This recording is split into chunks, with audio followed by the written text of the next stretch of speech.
Thank you, guys. We're actually close to starting on 4, so thank you so much for your patience, and thank you for your turnout. So I heard a couple of people yell my name, but for those who don't know me, I'm Nelson Chipman. I'm an associate professor here in the Cinema Arts Department at Point Park University. So again, welcome. Thank you guys so much for coming out, and thank you for those. This is a live feed event, so for people who are unable to come down, can watch it live streaming on the Point Park University YouTube channel, as well as on pointpark.edu. So welcome to all those people. And for those people watching online, if you have questions and want to send them in, all you have to do is tweet hashtag making the chair. All right, so this is a terrific turnout. I only see this when we're doing P3s and P4s, so thank you guys for coming out. For the business of filmmaking, navigating today's industry with producer Chris Moore and Corey Musa. Now, I am sorry to say that Zach, last minute, was unable to make our event. He sends his deepest regrets, and he will do so in a couple of minutes himself. But not to worry, Zach has sent his producing partner again, Corey Musa, to speak in his place. And I believe him actually to be more attractive than Zach himself. All right. So with that, let me introduce two terrific producers who will talk about today's entertainment industry, which is going through a huge paradigm-shifting change, as well as the new project that they're both working on in town right now. The chair. Dude, I haven't even called your name yet, and you're up here. Let me introduce you. Yeah, well, all right. No, come on up. Come on over. All right. Yeah. Here, grab a seat. Yeah. All right. All right. Now I'm totally going to finish. I'm not letting you back here until I'm done because I worked so hard on this for you. All right, this is Chris Moore. He's a larger-than-life producer of some of the most memorable films over the past decade and a half, which include but are not limited to Good Will Hunting, Joyride, Reindeer Games, Project Greenlight, American Pie 2, American Wedding, and American Reunion. Clearly, he knows a good franchise when he finds one. More recently, Chris has produced the documentary The People Speak, The Adjustment Bureau, Promised Land, and Think Tank. And we have Corey Musa, who is a partner for Before the Door Pictures. He has been in the world of theater, film, and television all his life. Actually, I believe he starred in a baby cap commercial when he was just a couple of weeks old. That is probably not true. All right, but what is true is Corey is a graduate of Carnegie Mellon University. Upon graduation, he moved to New York City and co-founded the theater company The Immediate Theater, which produced dozens of new plays and was voted Best Theater Company by New York Press in 2005. Being a longtime friend of Zach Quinto and a longtime fan of Star Trek, he was thrilled to hear that Zach had been cast as Mr. Spock in the reboot of the Star Trek franchise. Corey worked with Zach on his research and preparation for the role of Spock. So without Corey, there is no new Spock. All right. In 2008, Corey teamed with Zach and another longtime friend, Neil Dobson, to found their production company, Before the Door Pictures. Before the Doors Pictures has gone on to produce Hostage, A Love Story, Margin Call, Breakup at a Wedding, Banshee Chapter, and most recently, All Is Lost, starring Robert Redford.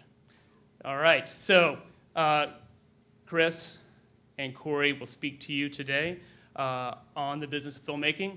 They'll speak for about a half an hour, and then we'll take some Q&A. So without any further ado, all right, Chris, you can take the stand. All right, thank you, guys. Thank you. All right. So how many of you guys worked on that speech with Nelson? Not enough. Thank you guys for having us. We're really excited to be here for the chair and for Point Park, and we're really grateful for Point Park to be hosting us and be a partner in the chair with us. I have one story to tell before we get to the business at hand, which is that I think you guys are making a good choice. I had the opportunity to go to a college in Boston called Harvard, and Harvard is this bastion of liberal arts education. And to this day, I wish that I had gone to a school where I could actually learn stuff and do stuff, and particularly if you're in the entertainment space, you know, actually make some movies or tell some stories with cameras and microphones and actors and stuff like that. And so I am very excited about being part of this partnership with Point Park, and I think it's a great investment in the community and you guys. And from what I've seen from the people that are working with us, I had some work with me on The People Speak about a year ago when I was here doing Promised Land, and have a bunch who are working on The Chair right now. They're teaching you great stuff, and you guys are getting a good experience and really good resume building so that you can come right out and go to work. So I applaud them for that, and I applaud you guys for doing it, because I think it is the way in our business. We don't really care if you went to Harvard or anywhere else. What we care about is, can you actually do the job that we need you to do at that day right away? And I find the people out of this program can do that. So keep up the good work. So we have a little message from Zach that he was able to put together, if I can figure out how to use the PowerPoint well enough here. Seems as though all I have is your power. Oh, here we go.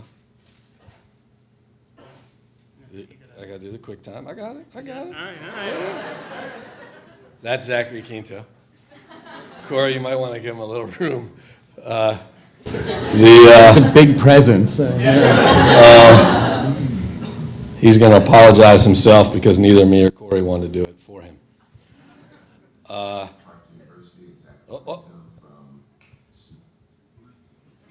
everybody, in Pittsburgh at Point Park University, it's Zachary Quinto from snowy New York City. Many apologies that I couldn't be there at the last minute. I am so sorry that work interfered with my plans to come and talk to you all today about The Chair and answer questions you have about producing and acting and the industry in general. I definitely will be back when I am on my way to you, I promise. In the meantime, thank you so much for supporting the project. We're still really excited about it and so grateful that so many people from Point Park are participating and contributing. And I look forward to meeting you guys when I'm back there next time. And again, I'm so sorry that it was such a last minute cancellation. I hope you understand. And I wish you all the best. Thanks so much. Don't clap for him. Just let it go. He apologized. Corey, do you want to explain a little more about Before the Door and that kind of stuff? Sure. Well, I mean, the funny thing is that he didn't apologize to me. And I was in LA this morning, and now I'm here in Pittsburgh, which is cool.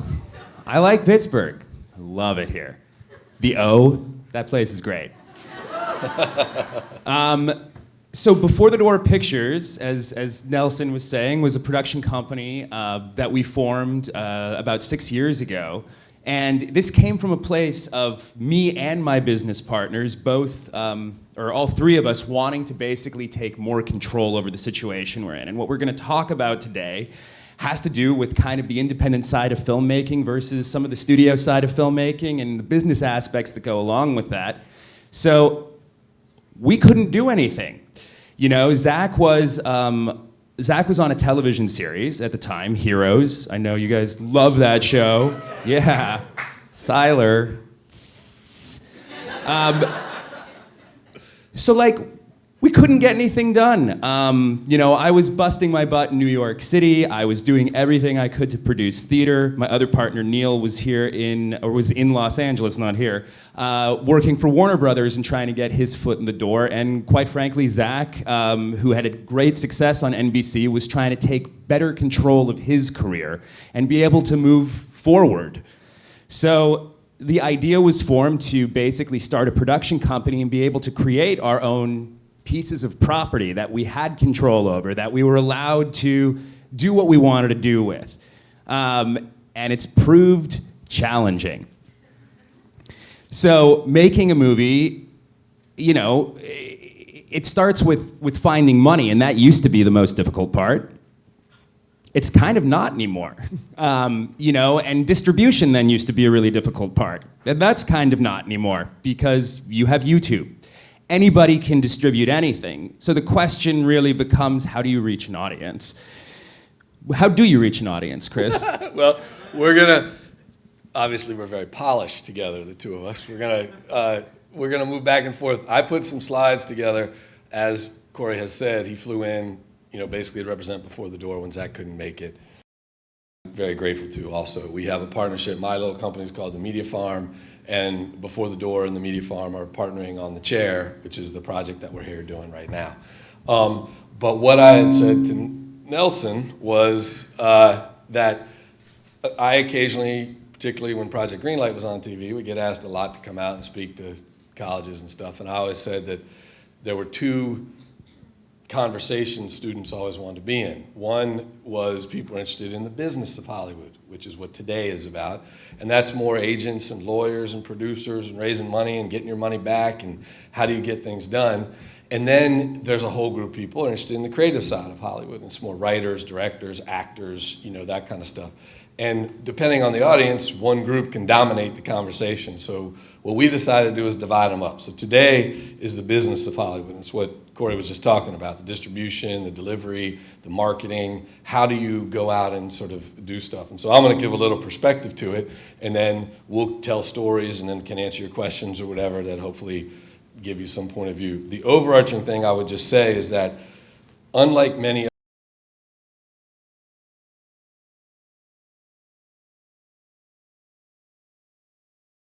building, I would say I'm fortunate enough that somebody come out and say, oh, I did Good Will Hunting, or I'm friends with Matt and Ben, or whatever. Corey ironically made the play. What was the play called?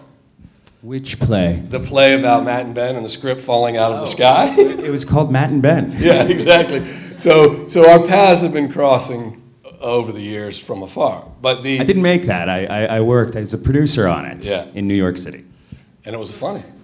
But the point is that ultimately, I still got to come up with good ideas and sell projects and raise money and figure things out. So does Zach, so do Matt and Ben, so does everybody. It's not a business that you sort of get on a ladder and you sort of work your way up. So that's the first thing I would say is prepare yourselves for that. And I think starts by learning about it and really deciding it's something you want to jump into. What we have here is a couple slides, not a lot. I don't think there's homework on this. I don't think there's a quiz, so we're trying to go quick. But basically what I want to say is the business has really divided itself over the last 5 or 10 years. And for you guys, what's that, the left side? Is this the left side right here? The Avengers, Lost, Men in Black. On the left side of Corey are sort of what you'd say is big Hollywood. Now this is a business that is totally out of whack. People are getting paid a ridiculous amount of money. They're making things that actually make a ridiculous amount of money. The budgets are insane. You can't go home and logically explain to anyone why a movie should cost $250 million. And the economics of it, to some extent, are totally false. They're based on the fact that there's a worldwide audience for these movies, and these primarily are all brands that people have related to. So what I would say is if you're out there and you're sitting on Popeye, or you own a big brand, or your grandfather drew something that was great, that's the business you should go into. And I can't tell you anything about it because I'm not in that business. And I would say right now, Before the Door's not in that business, that we're over here on the other side. And the thing that is really a little bit sad for me is that in this change over the last 5, 7 years, these movies are much harder to get made. I mean, Nelson made a joke that American Pie is a franchise, and yeah, we did make 4 of them and some straight-to-video titles, but I don't think you could get American Pie made at a studio today with no stars and no people and what's going on. Be like, whatever, just put that on the internet. And I think that's a shame, and I think that part of the business is actually a really good business, and that's what we're going to talk about today is more things under $50 million, things that a person starting out could find, and what the leverage is and how that works. So very quickly, look at that. The whole business is about leverage. And if you don't understand that, go to one of your business classes here at one of the schools and figure out about leverage. But the whole thing in Hollywood is whether you have leverage, the ability to get somebody to let you be the producer, to give you credit, to give you a fee, to let you do whatever. And what I would say is, in my opinion, these are the 4 things that give you leverage. You need money, and to Corey's point, you'll see in a second, there's another slide about money. Talent has leverage. So I certainly have functioned, and Before the Door is using Zach in the same way. Talent is right. I was the talent. Exactly. Corey is the talent. Matt and Ben certainly were leverage for me.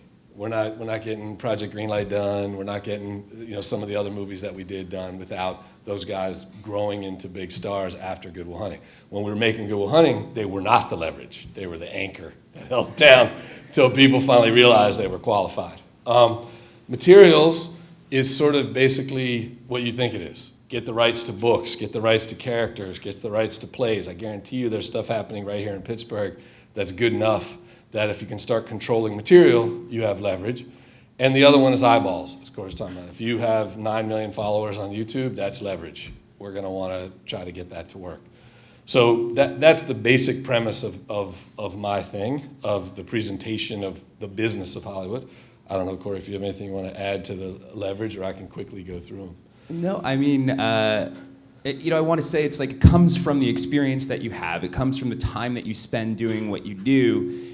And all of those things that were on the previous screen that Chris was just talking about clearly connect to one another. So then there's an intelligent way to start making them connect to one another. And, there's a place where you can approach something when you're looking for material, when you're trying to put a movie together. Sometimes you want to actually just look what you can do and not what's in this script necessarily. Like you start identifying things in the material you're looking for so you can get this project done for, as what the first point was, money, for a certain price point. You can't do that. You can't look at a script. You can't go out there and try and make Titanic, It's really expensive to get that big boat and all that ice. You have to do what you know, and you kind of work your way up to greater and greater challenges. So, for us at Before the Door, we're not just looking at the creative when we're sorting through the material. We're looking at all of the logistics of the material to see what fits into our purview and what we know how to do well. That was pretty cool. And I think he's right. I think that's part of it, is being honest with yourself. The most important thing is get shit done. Oh, I'm not supposed to curse. Sorry to everybody on the internet. Is you want things to get finished. You don't want to go out and just say you're a producer, a writer, finance. Do something. Even if you make a $100,000 thing or a $10,000 thing, get it done. Very quickly on the money slide, the only point I wanted to make was that I think money's pretty straightforward. If you have the money, you can make stuff. So, but the difference that's happened again in the last 5 years, that the second bullet is something that you guys can actually take charge of. You can start marketing yourself. You can find communities online. You can do digital promotion. You can show things and start getting an audience together. I think if you look at what the guys from Pittsburgh Dad have done, who are here in Pittsburgh, they do a great job. People know what it is. He sells a lot of stuff. He's got an audience that's working, and it's financially a viable business. It's not Marvel Comics, but it's a good business. But I think he realized he could go out and market it himself. And so what I'd say is one of the big changes when I was coming up in 92, 93, I don't know, half of you probably weren't even alive at that point, but you never spent any time worrying about marketing, because the whole goal was you get your money, you'd make your movie, go to a festival, you'd show it to somebody, and then somebody else would buy it and put all the money and everything into marketing. And so I came up, my first movie was when Clerks came out, and Brothers McMullen, and Swingers, and there were all these guys, and none of us were thinking about marketing. We were all just out trying to make our movies and see what happens, and then, you go to Sundance or Telluride or Toronto or Cannes or whatever, and then all of a sudden you're like, oh great, they did it, right? And in our case, that a group of those guys, Kevin and ourselves and the Swingers guys, were all bought by Harvey Weinstein, so we're in that little group going with him for that period of time. Today, I think producers and actual creators can do the marketing themselves. There's no reason you have to be beholden to those people, and I think that's a really liberating thing. You guys should be excited about it. The next thing, relatively straightforward, again about marketing. The key thing about talent, and when I use talent in this position of leverage, is marketing. There is talent that's really qualified, that's really great at acting. They're like, man, Ed Harris is the greatest actor. I love Ed Harris. But let's be honest, How many of you are getting up and going to the theater and dropping $10 to see an Ed Harris movie? That's not rhetorical. How many? Okay, 6 of you, right? How many people are going to a Tom Cruise movie? Oh, look, halfway. Tina Fey movie. There you go, see? Tina Fey's marketable, right? That's what you got to start being deadly honest with yourselves about. Who is really marketable, right? And because that's the talent you want to work with, right? And so that's why these 2 bullets are basically the same. There's talent that attracts marketable talent. So Steven Soderbergh, right? You know, Matt loves working with him. Channing Tatum, other people. So Steven's a good guy to get working on your movie because he's really qualified as a director and he knows what he's doing. And marketable people want to work with him, right? And then there's those people who are just plain marketable. And so that's all I would say is you got to start, if you're looking at the business of Hollywood, you have to start being really honest and use your friends and your social networks to say, would you go see a movie if this person was the star? You know? And that's what's also hard about the current moment in time is that this marketing is so important that, again, Good Will Hunting, American Pie, things on my resume, no stars. You know, we had Eugene Levy. I don't know if there's a lot of people getting out of their, you know, bed to go see Eugene Levy in a movie. And you know, Matt and Ben, like I said, we had Robin Williams, but at that time, Robin was doing big comedy stuff. And so they combined to make a great experience in Good Will Hunting or American Pie, but there wasn't any one thing that had to be marketable because it was back in the day when a good movie you could sort of push, and there were guys out there who were doing it. It's very hard to do that today. So talent, look for marketing. Material, we talked about. I'm going to break protocol because I don't need to talk about all this stuff. You guys understand what I mean by this, right? Okay, good. Eyeballs, pretty straightforward again. Now, the reason I added these 3 bullets is we can all go out and have the crazy cat fall out the window and 6 million people watch it on YouTube in 30 minutes, right? That's not eyeballs, right? You got to be able to get them to do something. Eyeballs means they pay a subscription. They do a pay-per-view. They show up every week on my YouTube channel to watch my videos. They last over time. They come to an event that I host and 10,000 people show up. That's why you got to be, again, very hard on yourselves about, do I just want attention? That's why I didn't put attention up there. Is lots of people can go get attention. It's not going to turn into a business. You need to actually be able to have an audience that will do what you want. And again, just because it's a local thing, I'll use Pittsburgh Gad again, but there's other things like that where he can get guys to come out. He has a reading that he does as a local theater, sells out every time he does it. He has other stuff that he does because people like his sense of humor. And whatever the size is, he has an audience that will do what he wants them to do. Rock bands. So Pearl Jam can sell out Heinz Field, but there's probably a bunch of bands here that you guys like who are going to stage AE, right? And they can still make a business out of stage AE, and they can still make it work, and they got to be honest with themselves, how big is the audience, right? And that's what's very important is it's not so much about this crazy, I want to be famous, I got 1 million people. It's can you actually get them to buy something, a ticket, a pay-per-view, that kind of stuff. So I just want to make that point that it's very important that if you're really looking at the marketability, to Corey's point about when you look at a piece of material or a piece of talent that you want to back as a producer or you are one of those people, those are the things to look at is can I really get an audience to do something and will they keep coming back? Because that's the holy grail. Is if you can get an audience that just loves what you do and wants to keep coming back, you'll be set for life, you know, until you lose them. I think that's it. So the last slide for our little presentation, which I'm 3 minutes ahead of time, is I just want to point out that already at the chair, which we haven't talked a lot about, I'll give you a quick summary when this in 1 second, but I just want to point out that already we've hired more than 75 alums and students at Point Park, and as I said, you guys have been doing a great job, and that's part of why we're here and what we want to do. It was to hire and grow the local people here, and if there weren't schools out there training people to do it here in Pittsburgh, we couldn't bring professional productions here. So it's just been a very good partnership, and we're very excited about it. So that's the business of Hollywood. Very quickly on the chair, if you have questions about that, as an example, it's an independent project. We are basically a fascination of mine for years has been you never get to see what a different director would do with the same piece of material. So like for instance on Good Will Hunting, we shot a test with Michael Mann who you may know is a big director and Miami Vice and a lot of other movies. And Michael Mann didn't believe Matt could carry the movie. And so he shot a test with Matt as the lead to see if Matt was good enough. Well, as those of you know, he did not direct the movie, which comes directly from the fact he didn't think Matt was good enough to carry the movie. Matt had to be the star, so he didn't end up being the director. We also spent a few months developing the script with Mel Gibson. And Mel loved the script. It was right after Braveheart. And so people were very excited, about working with him. And ultimately, he had a bunch of other projects he wanted to go do. But I always wonder, what would their versions of the movie been like? And I'm not saying they'd be worse, they'd be better. I'm just saying I think they'd be different. I think the director has a lot to do, particularly in filmmaking.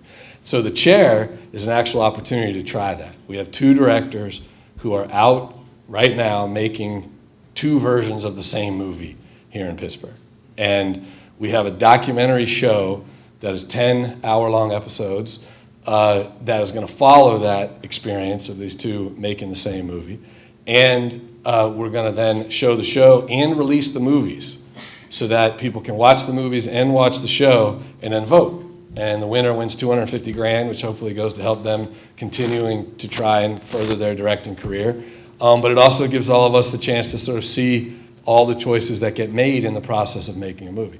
So that's what the chair is. And we're very excited to be here in Pittsburgh. We think there's a lot of great people here who are part of it. We'd like to do it every year here in Pittsburgh and have directors out there sort of telling their stories 10 years from now about, hey, I got my chance on the chair. And I'm very excited to work with Before the Door and these guys on it because I'm old now and I haven't done a low-budget movie in a long time, so I need professionals to tell me how to do that. Thank you, it's true. And it is true. And so I would say that's sort of what we're here to talk about. We are happy to answer questions now for, I think the audience can tweet in or whatever on the internet, right? Those who are live streaming, that is correct. For those who are here, we have 2 microphones. Because we are live streaming, we can't shout out, so you're going to have to queue up to answer a question we have. We need time for questions, so just kind of have to make your way to a microphone. I'm really sorry that I'm not Zach, but you can talk to me. I can talk like him. Does anyone want to talk to me? You want this one?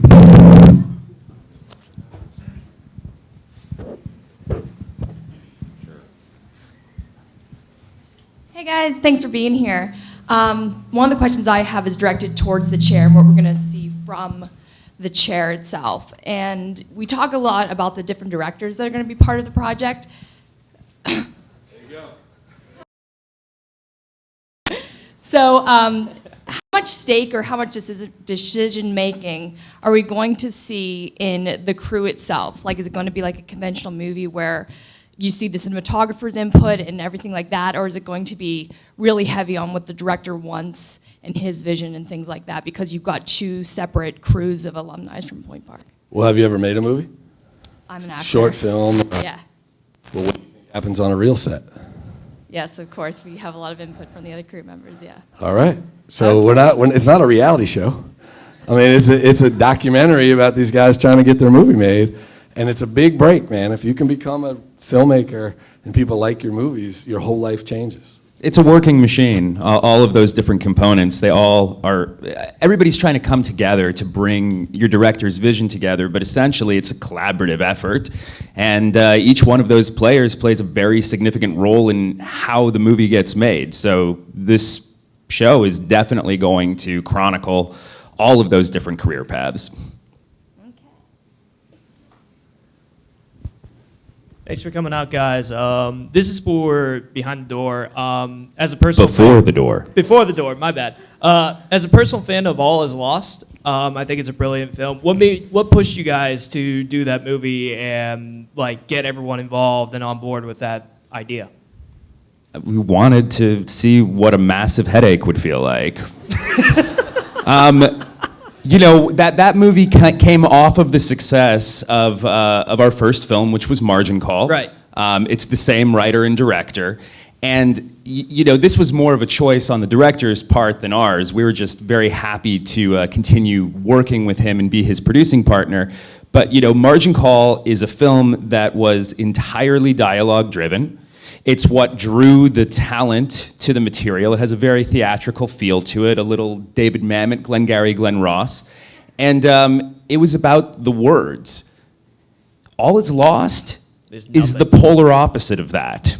And that's what interested us. We wanted to do something that was left field and night and day from that experience. And for JC, who really took that bold risk, like he got an Academy Award nomination for Best Writing, and he followed that up with a no dialogue script.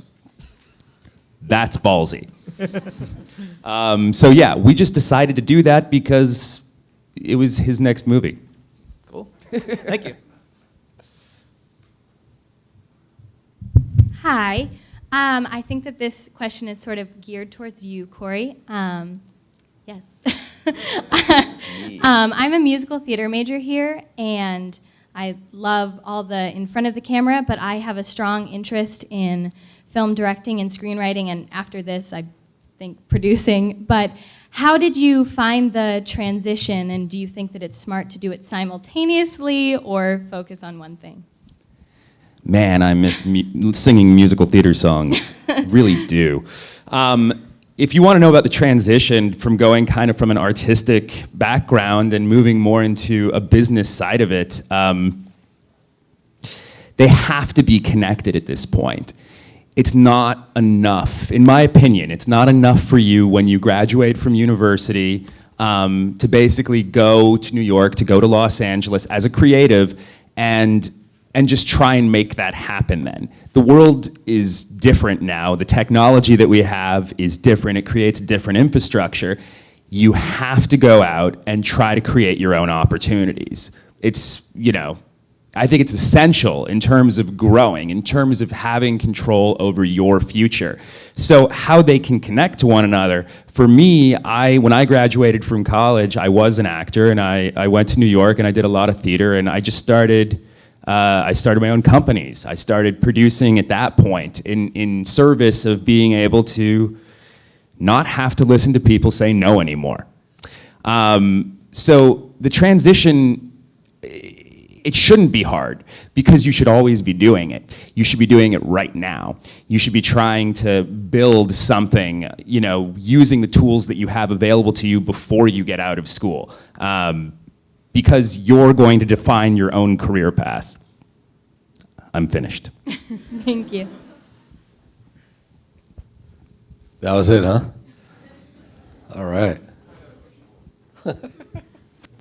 Hi, my name's Elisa, and I'm a journalism major, actually. Not really entrenched in the movie scene, but sorry, it's funny what you just said about not going to LA and New York, because I have a friend who 3 years ago just did that. She said that she's going to LA to start her own production company, and it's going well so far. We'll see where that goes. But anyways, I just wanted to ask you, it seems like Pittsburgh is kind of like becoming like a smaller version in Hollywood because there's so many movies and TV shows being produced here now. And I was just wondering like what you guys think about like all of the people that are sort of gravitating to this area. What is it about the Pittsburgh area that is like gravitating all these directors and producers and actors to produce movies here? It's that they put French fries on the sandwiches.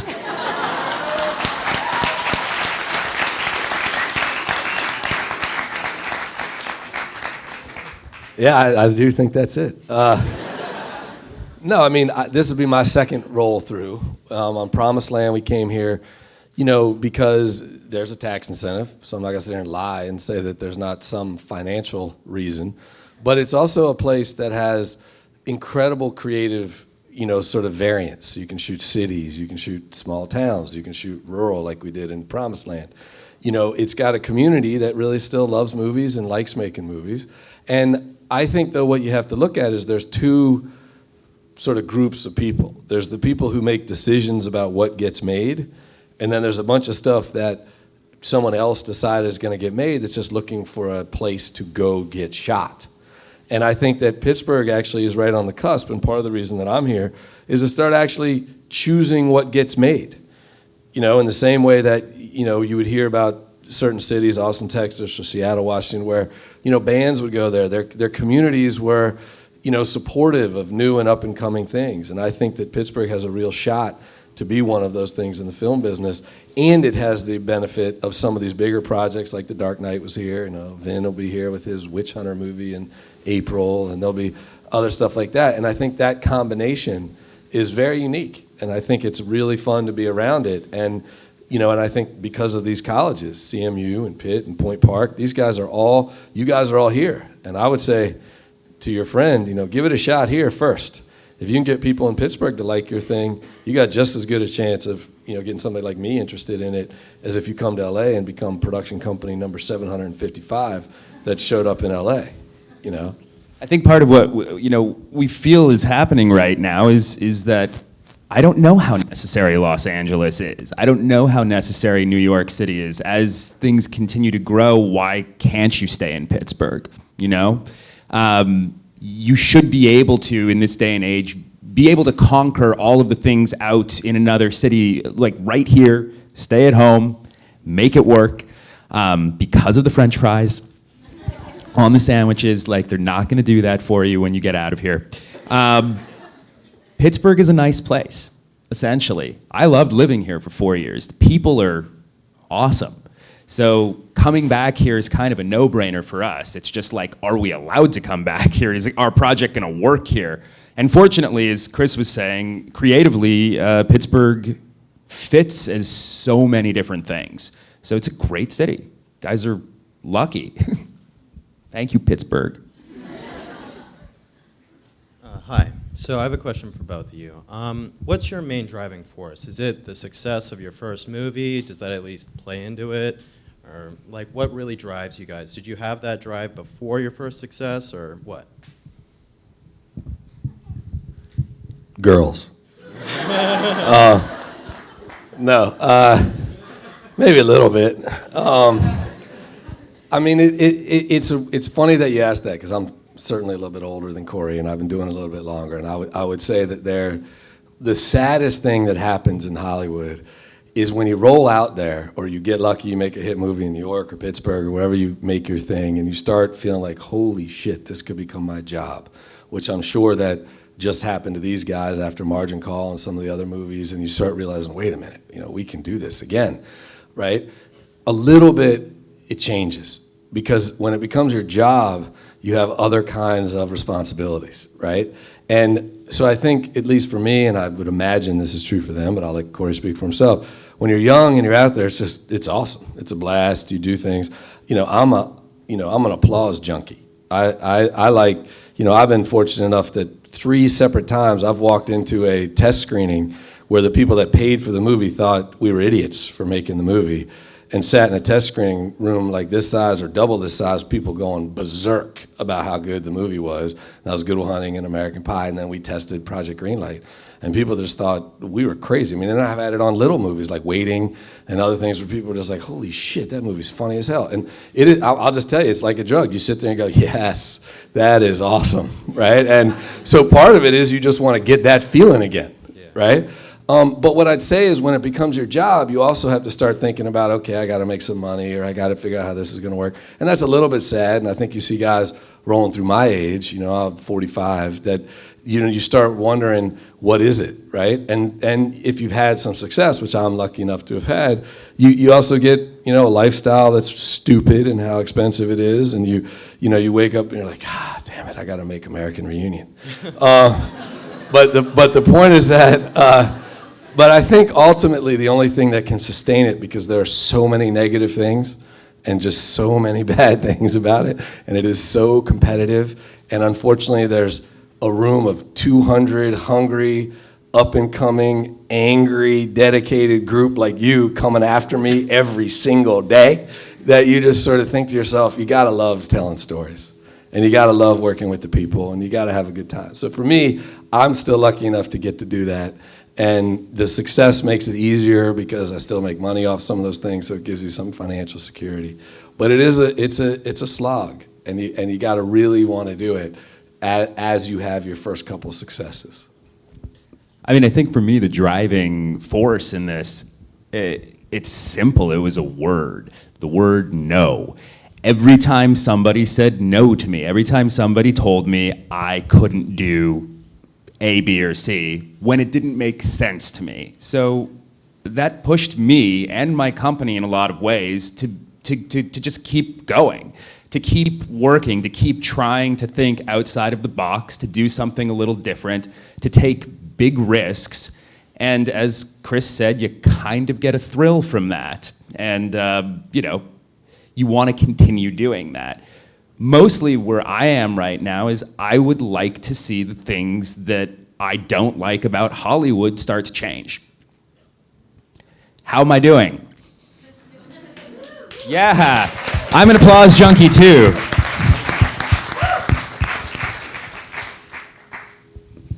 Okay, cool. So we talk a lot in the screenwriting program about creatively what makes a script viable. But from a producing standpoint, as far as marketing goes, when you pick up a script and you look at it, what is it about that story or the way it's laid out that makes you say, this could be something that we could actually make? It all takes place in one location. Actually, it's not such a bad joke, because it's kind of true. It's part of what, right now, what I'm looking for and what me and Chris do are not necessarily the same thing in the independent worlds. I've made a couple of really small movies that under $1 million films. And you have to look at the creative and look at how that's going to match up to the number you have working with. So, as a screenwriter, if you were going to approach writing something from a producerial side of things, one of the things you want to consider is if you're going to make this movie yourself. Are you going to go and try and put this thing together? And if that's the case, you should try and figure out a version of your story that doesn't limit your creativity, but that allows it to work inside of a structure. Call it kind of a box that it has to fit inside of. But as long as it fits inside of that box, you can do whatever you want to do. Sky's the limit. So not to let it, hinder you, it actually can really help you in some ways create a cleaner and a tighter piece of material. I would add that, and I think he's right, and I think today particularly this option of doing it yourself is far more viable. I think that, when I was talking about the group that I came in with, Ed Burns and Kevin and, us and John and Vince and the guys in Swingers, that you had to struggle to get that. You had to rent those cameras. You had to figure out how you're going to find a cam and some idiot to cut the film for you and and you're like, all I want to do is tell the story. In the case of those actors, I just want to be the dude who talks about the little white rabbit and what I want to do to it. And the point is that today, I think the other thing is characters. I think that if you really sit down and create characters that people want to hang out with, whether it's a good guy and a bad guy, whether it's a love story, whether it's just a group of dudes trying to figure out how to lose their virginity, whatever it is, right? You have a better shot, because what everybody's looking for is somebody and some group of people to go hang around with. It's like, two guys making crystal meth in the middle of the desert, right? 10 years ago you pitched that, then you lost your fucking mind, right? I'm not making that show. What? Right? And, #1 show for 2 years in a row, right? The point is, I had something to do a little bit with Mad Men getting sold. And that poor guy, Matt, was out there slogging that thing around, and everybody was telling him it was dog shit, and he couldn't figure it out. He came to me, he was trying to get it done as a feature. He thought maybe that would work and whatever, and he finally got a chance to do it, and everybody's like, yeah, that's good. Right? And it's Corey's point. It's you just get sick of people telling you no. And a lot of the guys sitting in the offices are just repeating the stuff that was successful last week. So if you can create these memorable characters in settings that people can relate to, I think you have a good shot. And I think that is what I always tell people is, look, you can put memorable characters in a room all by themselves if that's all the money you have. You can put memorable characters in a car. You can put them somewhere else. You can give them a little plot. And that can still resonate for everybody. I always joke that the year Good Will Hunting was nominated for the Academy Award, we went to the Oscars, and it was this funny year because the movies that we were up against were, we were low budget. We were like $25 million. Then there was As Good as It Gets, which in my opinion, good movie, Jack Nicholson, all this stuff, again, $80, $90 million. L.A. Confidential, totally different kind of movie, good movie, bunch of stars, bigger movie. And Titanic, right? But you know what else was nominated with all 4 of us? The Full Monty. 3 million pounds, right? And the Full Monty, in my opinion, deserved to be up there. You know, we thought we were already the bastard stepchild. But then you see these guys and you're like, yeah, that movie's just as good as us. It was just as good as Titanic. Now, look, they needed that money. He's right. You can't fake the boat, right? But the point is that, the point is, just look at it and tell a really good story, but then think about what he's saying, the resources you have to get it done, right? Because that is a real possibility now. But when you look at those 5 movies, all Oscar nominated, all made profit, all did a really good job. And I would say that the thing through it all were just really memorable characters in all of them, you know, so. Thank you. Yay. Hello. Thank you guys so much for coming out. I had a million questions for Zach, but I have a question for you too. That's good. Sorry. This is actually going off of an earlier question. It's really funny that you mentioned Seattle and Austin because I'm from Seattle and I went to school in Austin as well. And the film communities that I noticed in Seattle, Austin versus Pittsburgh are vastly different. Austin's got, you know, South by Southwest, Fantastic Fest, the animation festivals and different sort of things like that, whereas Pittsburgh has the Three Rivers Film Festival, but it's not on the scale, it's not on the community scale as those other sort of cities, and then Seattle also has a really huge film festival as well. But what I've noticed is that as a young filmmaker, it's really hard for us to get started because most of us are working 2 part-time jobs, you know, 2 full-time jobs, and not everybody has enough hours to devote to a 16-hour workday or a 12-hour workday or something like that. So I was wondering, since you've been to these other cities and you've seen the different sort of film communities, what would you recommend for Pittsburgh?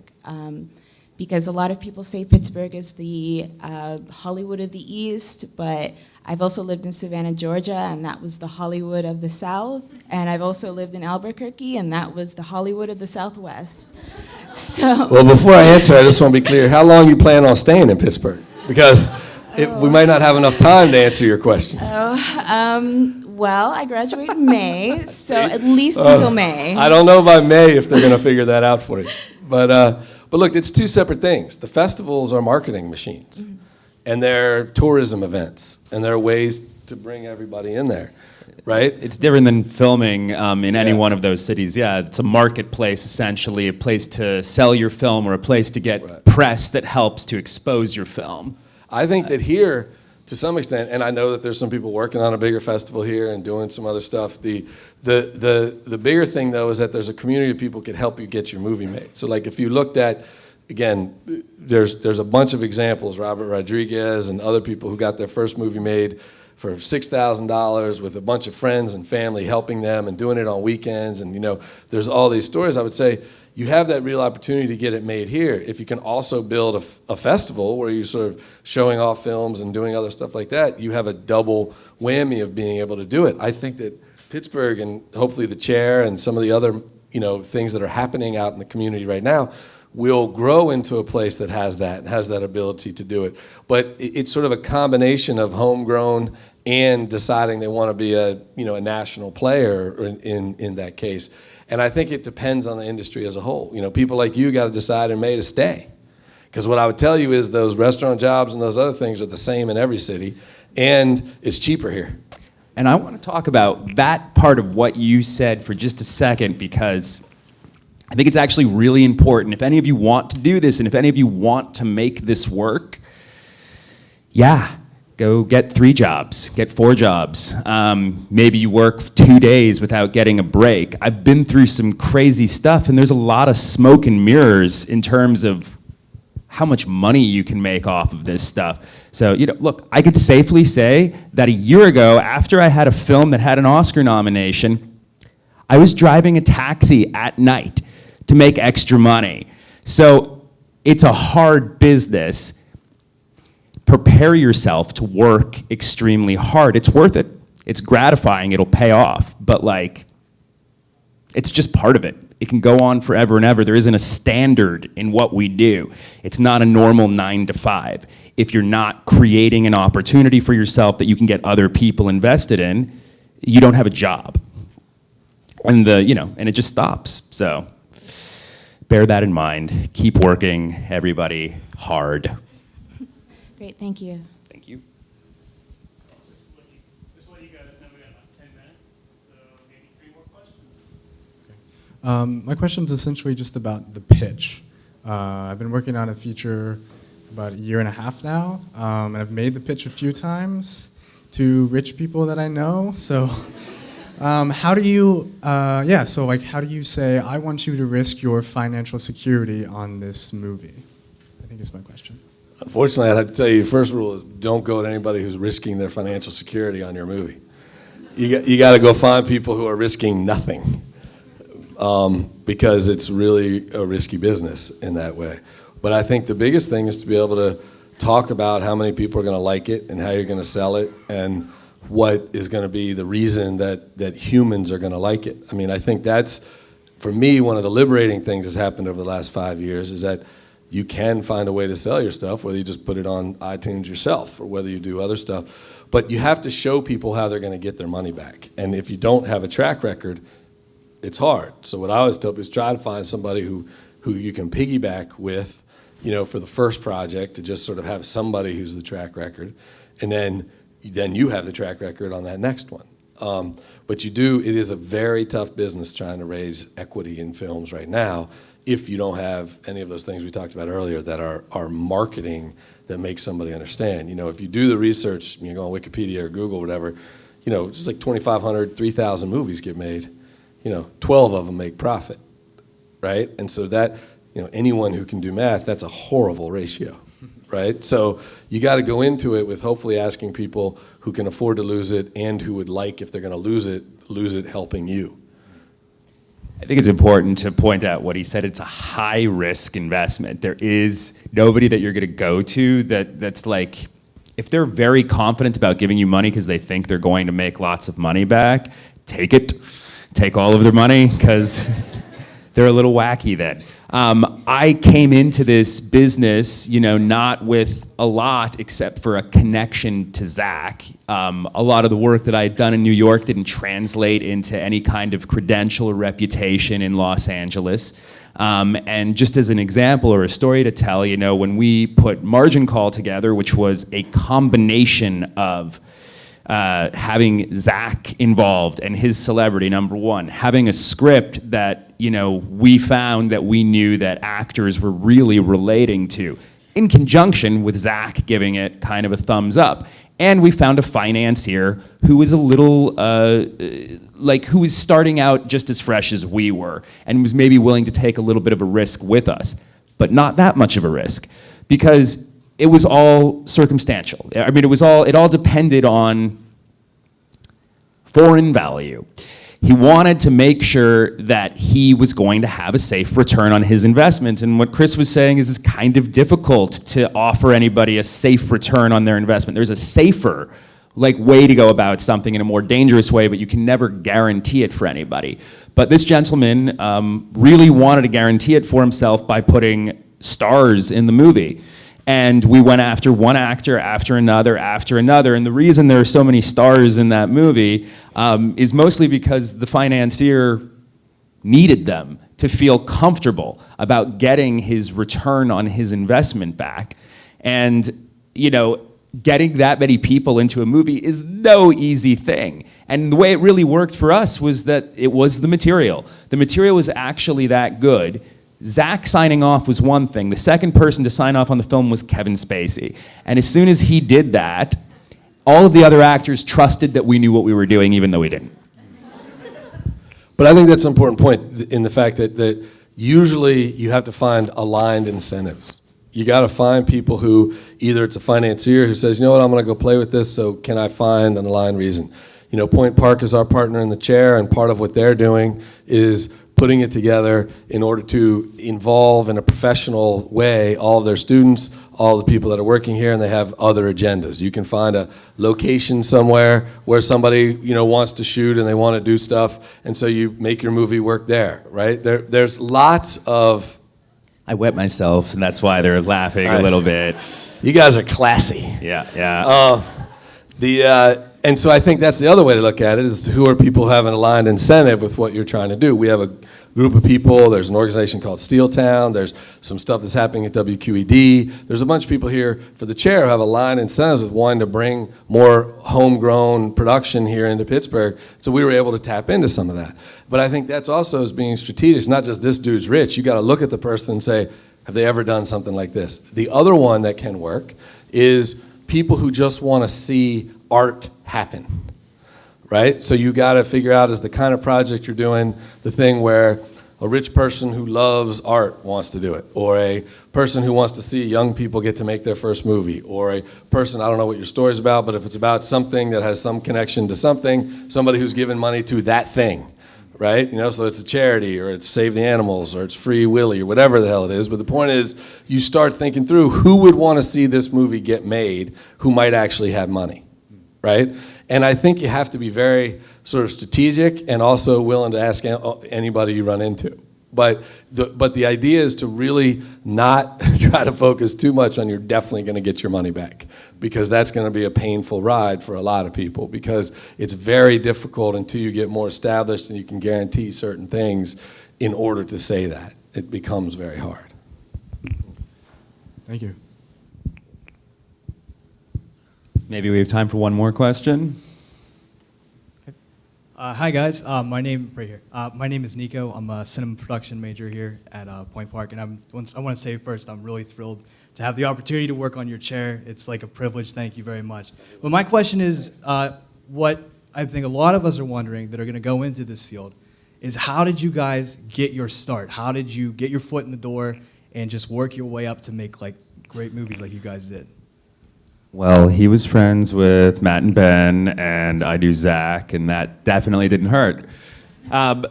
Look, the way that we got our foot into the door,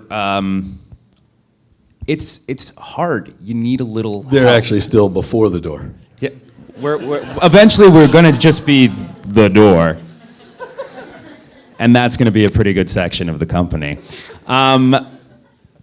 It was hard at the beginning, you know, for me and my partner Neil as producers, and Zach as a producer, to be taken seriously as a producer. What Zach allowed us the opportunity to have was to take some meetings with some people that would sit down and listen with us. And, you know, for Neil and myself, we did this for years, and nobody would return our calls half the time. Nobody knew who we were.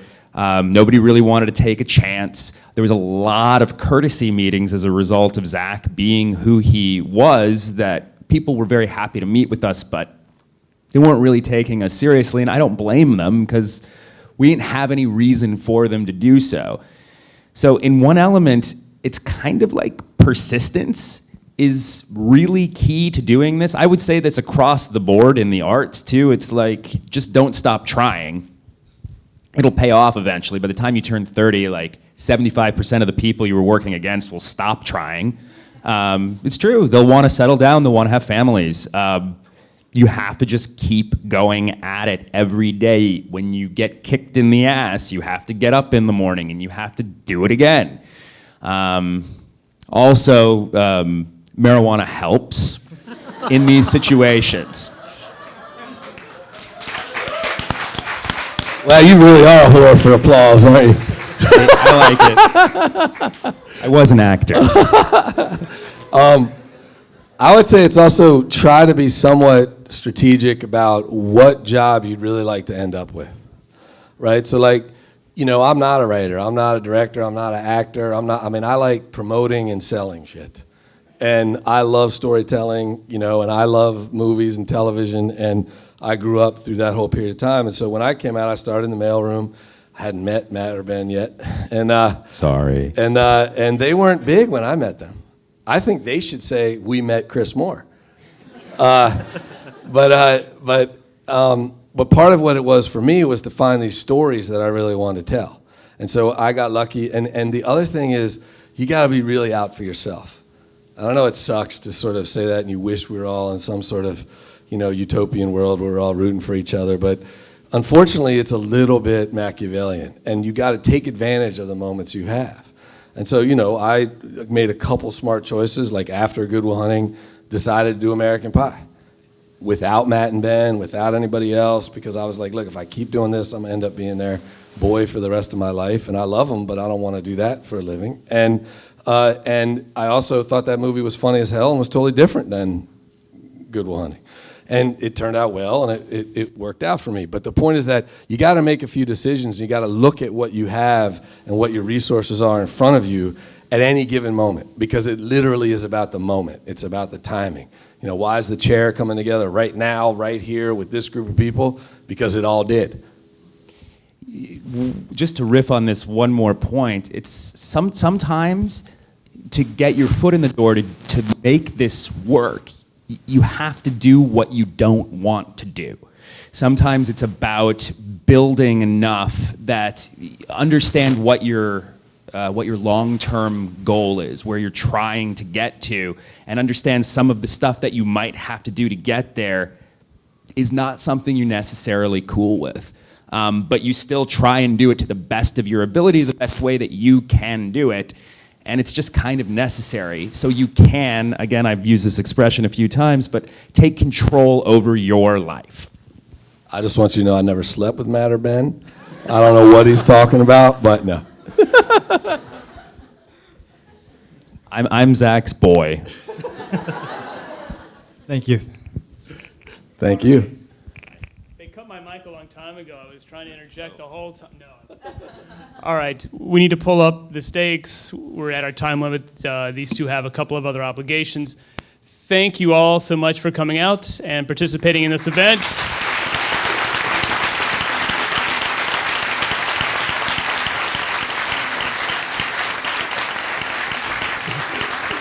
Thank you to Chris Moore. And let's take a look. I really think that Corey is a bit more attractive than Zach Quinto, but that's just me. All right, so be on